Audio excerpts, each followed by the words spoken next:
धौलपुर जिले के सुंदरपुर गांव में दो सगे भाइयों की मौत से गांव में मातम और सन्नाटा पसरा हुआ है। जहां बचपन में एक ही घर के आंगन में खेलकर एक साथ बड़े हुए, हर परिस्थिति में सुख दुख साथ बांटा, लेकिन दुख की बात है कि दुनिया को एक साथ अलविदा कह गए। आपको बता दें, शुक्रवार को जब प्री डीएलएड का रिजल्ट आया तो बड़े भाई को छोटे भाई ने कहा, मैं भी आपकी तरह टीचर बनूंगा और आपकी तरह मेरी भी सरकारी नौकरी होगी। रिजल्ट के बाद बड़े भाई ने छोटे को गले लगाया। बीमार मां और मजदूर पिता भी खुश थे। घर की पहले सरकारी नौकरी थी। कहा था कि शनिवार को ज्वाइनिंग के बाद मिठाई लेकर आऊंगा, लेकिन ये खुशी उस समय सिमट गई जब दोनों भाइयों की घर में एक साथ अर्थी निकली। दोनों भाइयों की अर्थी देख हर किसी की आंखें नम थी। बीमार माँ बार बार अपने बेटे विजय और आकाश को आवाज दे रही थी। पिता एक ही बात कह रहा था, मेरे दोनों बेटे को कहीं मत ले जाओ। ये दर्दनाक कहानी धौलपुर जिले के सुंदरपुर गांव में रहने वाले परिवार की है। 26 वर्षीय विजय की 3rd ग्रेड सरकारी नौकरी लगी थी और ज्वाइनिंग के लिए बाइक से गंगापुर सिटी जा रहा था। विजय के साथ उसका 22 वर्षीय छोटा भाई आकाश भी था। शनिवार तड़के 5 बजे NH 11 पर बी गौशाला के पास एक ट्रक ने बाइक को टक्कर मार दी, जिसके बाद ट्रक और बाइक में भीषण आग लग गई। वहीं हादसे में दोनों भाइयों की दर्दनाक मौत हो गई। विजय और आकाश 5 भाई बहन के बीच सबसे छोटे थे। दोनों बहनों की पूर्व में शादी हो चुकी है, जबकि उनका बड़ा भाई संदीप दिल्ली में रहकर नौकरी कर रहा है, जिस वजह से घर में माता पिता के साथ बड़े भाई की पत्नी रहती है।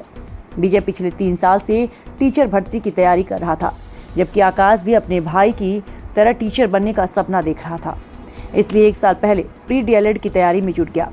मृतकों के चचेरे भाई विश्वनाथ ने बताया कि 5 साल पहले मां कमलेश की दोनों किडनी खराब हो गई। पिता बैजनाथ ठाकुर दिल्ली में मजदूरी करते थे। जब पत्नी की तबीयत बिगड़ने लगी तो बैजनाथ सब कुछ छोड़कर अपने गांव आना पड़ा। इधर घर की हालत को देखते हुए दोनों मृतकों का बड़ा भाई संदीप दिल्ली चला गया और वहां नौकरी करने लगा, लेकिन विजय और आकाश ने ठान रखा था उन्होंने कैसे भी सरकारी नौकरी लगनी है और वो इसकी तैयारियों में जुट गए। पिता का काम छूटने के बाद परिवार के सामने आर्थिक संकट खड़ा हो गया। इधर मां के इलाज के लिए भी रुपए की जरूरत थी। ऐसे में विजय और आकाश ने अपनी पढ़ाई नहीं छोड़ी और अपनी नौकरी और परिवार के लिए उन्होंने ट्यूशन पढ़ाना शुरू कर दिया।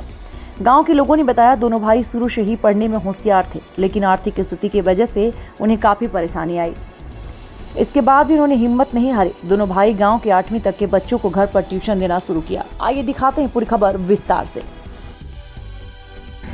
मुझे ऐसा ही हाकिम सिंह को चौकी प्रभारी विजय बिजोली को सूचना मिली कि एक ट्रक में गौशाला के पास आग लग रही है, जाकर देखें। इस सूचना पर मैं जाप्ता के गौशाला के पास रोड पर पहुंचा। देखा कि ट्रक में आग लगी हुई है। दमकल को सूचना दी गई, एसएस साहब को भी सूचना दी गई। एसएस साहब और दमकल वहाँ पधारे सभी, तो दमकल के जरिए आग बुझाई गई और उन दोनों घायलों को संभाल कर 108 एम्बुलेंस में रखकर एसओ साहब ने मैं एसओ साहब के साथ हॉस्पिटल बाड़ी पहुंचाया, जहां पर डॉक्टरों ने मृत घोषित कर दिया।